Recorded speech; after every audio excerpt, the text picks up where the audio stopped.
Ladies and gentlemen, y'all know the vibes. Of course, when you see me, you already know I got a special guest hanging out with me. And today, got my guy, Hunter XO. What's poppin'? How are you feeling today, my love? I am absolutely amazing. How are you doing today? I am Hey, hyped to be here. look, you got me turned up with that energy over there. How are you?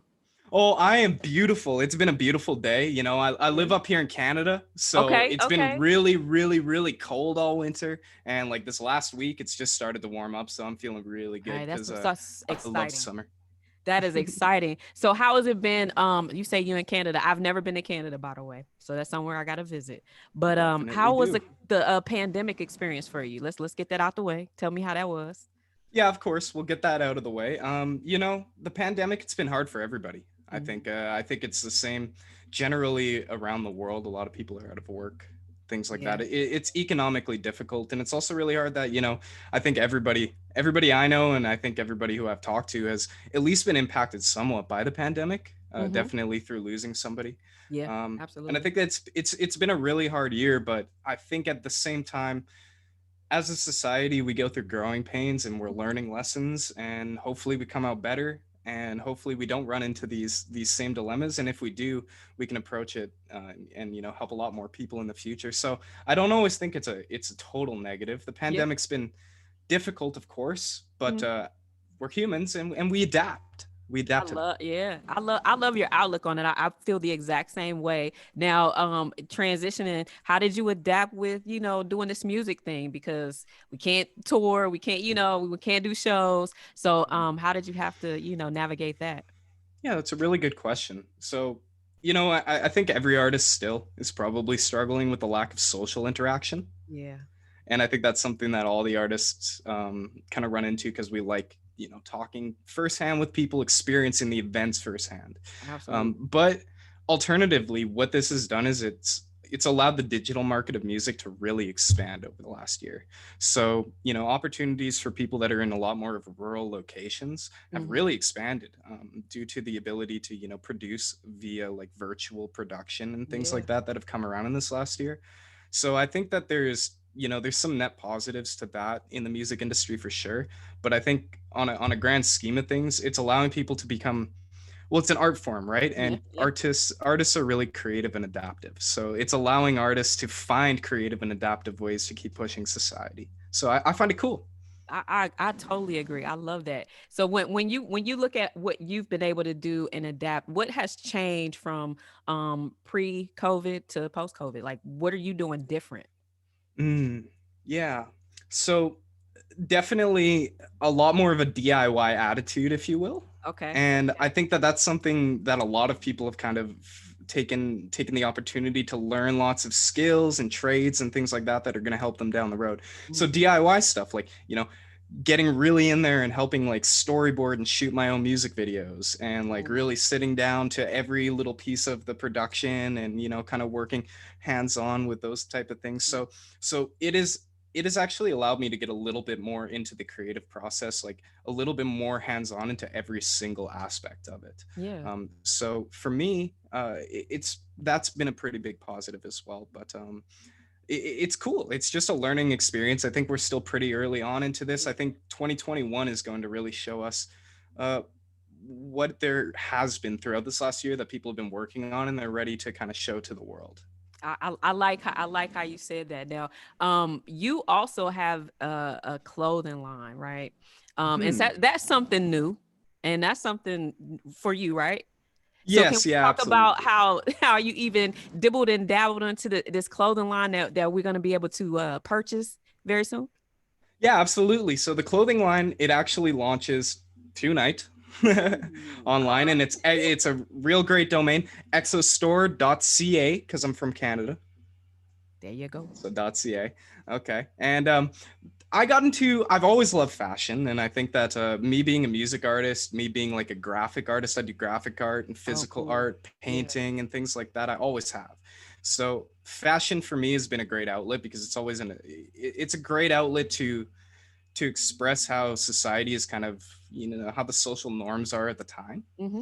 Mm-hmm. through a single piece of like art. And so I've always really appreciated fashion for that. So I always wanted to get myself into it.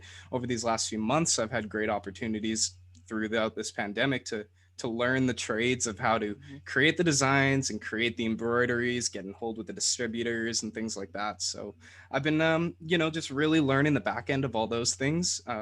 Really excited to just kind of make my clothing brand like this large collaborative project with lots of underground people constantly. Oh, that is so dope. So, tell me this. Speaking of underground, like, what's the scene like there? Like, what's the scene for all the local artists that in your area? How are you guys still able to have like some sort of community with us being so virtual? You know? Yeah. hmm Well, social media platforms are really helpful. Things like Instagram, even things like Discord and little Yeah. communities like that where you can interact and communicate have Yeah. been really great for people to just keep in touch and back and forth. Obviously, a lot of the events have been closed down or we're not doing them right now due to safety measures and Mhm. things like that. But overall, the scene up here has been doing really well. I'd say it's a positive thing because of course, with a lot of weight on people, a lot Mhm. of creative people in the world. Yeah. A lot of the time, that pressure and that weight, similar to how a diamond is made, Mm. right?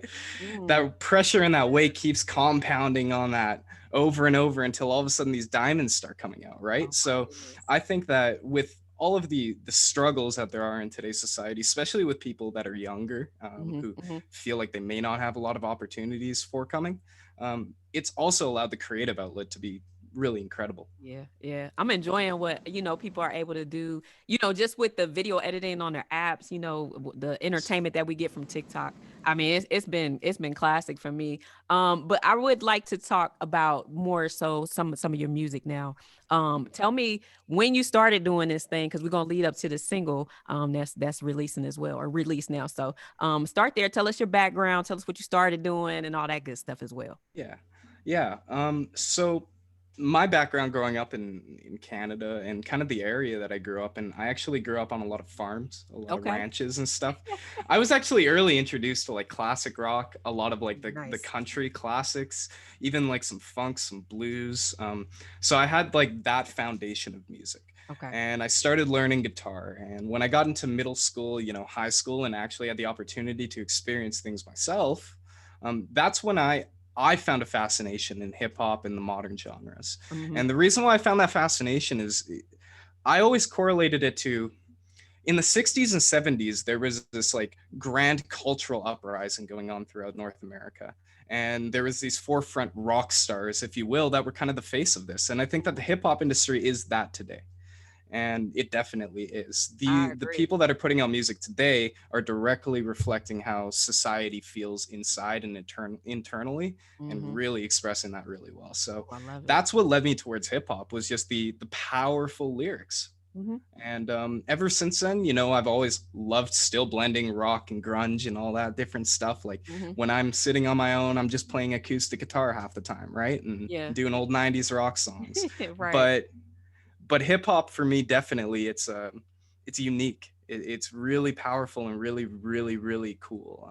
It gives a lot of different opportunities to a lot of different people and great different voices. Yep, yep. I was gonna say, like, you're listening to your music, it's kind of like a fusion. Like you can hear it, like it's very of you, So it's unique to your sound. I could tell that you cultivated like everything that you've listened to into something that's just like your art. You know what I mean? But you can hear the influence in there. So give me some of the artists that, especially in the hip hop, that you listened to growing up that really, really influenced you to get behind the mic. Yeah. Well, for sure. I think the first and foremost, like, biggest artists that kind of impacted me in the hip hop genre when I was really young was I was introduced to, obviously, a group that everybody knows, which is NWA. Yeah, yeah. and and it was that like almost that kind of youthful zeal of like what is going on with the world, Mhm. Yeah. and how are we so helpless, that I found it so powerful. And then from there I started experiencing artists all the way from like, going back to artists like Slick Rick and Mhm. Run DMC, really kind of learning the fundamentals of like lyrical progression and Mhm. melodic kind of going back and forth with your music and Yeah. everything like that. The Sugar Hill Gang, Yeah. Yeah, man. stuff like that. And then, of course, as I grew older, started getting a little more into the partier scene. I started listening to a lot more of things like Biggie and things like Tupac, Nas, and coming up to 50 Cent and throughout the genres. So Uh-huh. in hip hop, those are the main influences for me.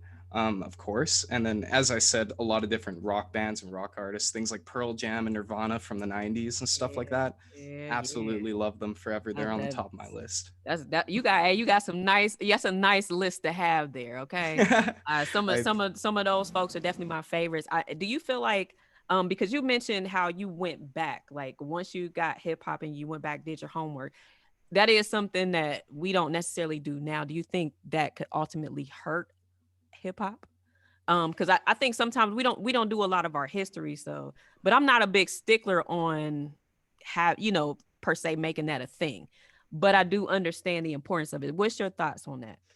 um well, I think that there's always room for new sounds. So I think people experimenting with new stuff is cool. Mm-hmm. But then again, I also think that there's some tried and tested like mathematical equations to making music, right? Yeah, yeah, So I think it's always good for people to really sit down and learn at least the fundamentals of how sonically you put together music and how it's supposed to sound and come out. And then from there, go and experiment all you want. I love the idea of experimenting. That's another thing that I love about hip hop. It was formed out of sampling and mixing other genres of music together. yeah, So I yeah. find that so cool. Yeah. That's awesome. So let's talk about your new single. Give me an idea. How'd you put that together? What was the thought process? Did you do the track yourself? Kind of give me the whole history of it. Yeah, yeah. So I received the beat pack from some people out in Toronto by the name of AK. Shout out AK. Um, AAK. and actually, I liked like a whole bunch of beats on there and stuff like that. But there was two of them that really stuck, and it was my last single that I did, which was called Pop Right, Mm-hmm. and it was this beat. And it was a really nice sounding beat because it had a cool kind of bass end that carries throughout everything, but it Okay. has this like neat contrasting kind of high tone like kind of Yeah, tremolo yeah, kind of thing yeah. going on. So I had a lot of fun with that, and I thought it'd be a really cool kind of upbeat song to come into the summer this year. I think that people need some upbeat, uplifting music that's kind of a little more lighthearted, a little less heavy on the lyrics, and a little more just, hey, let's enjoy ourselves for Man, some time and kind of drift away from the immediate moments. So Hot Tamale, I just really wanted to try and embrace that late spring, early summer kind of angst and fun. man, that's a vibe. It's a vibe for sure. What's your plans? Like, what do you see? Like for 2020 2021, what do you want to do as an artist? What are some goals that you have? If you haven't already hit some things too. So, kind of talk about that.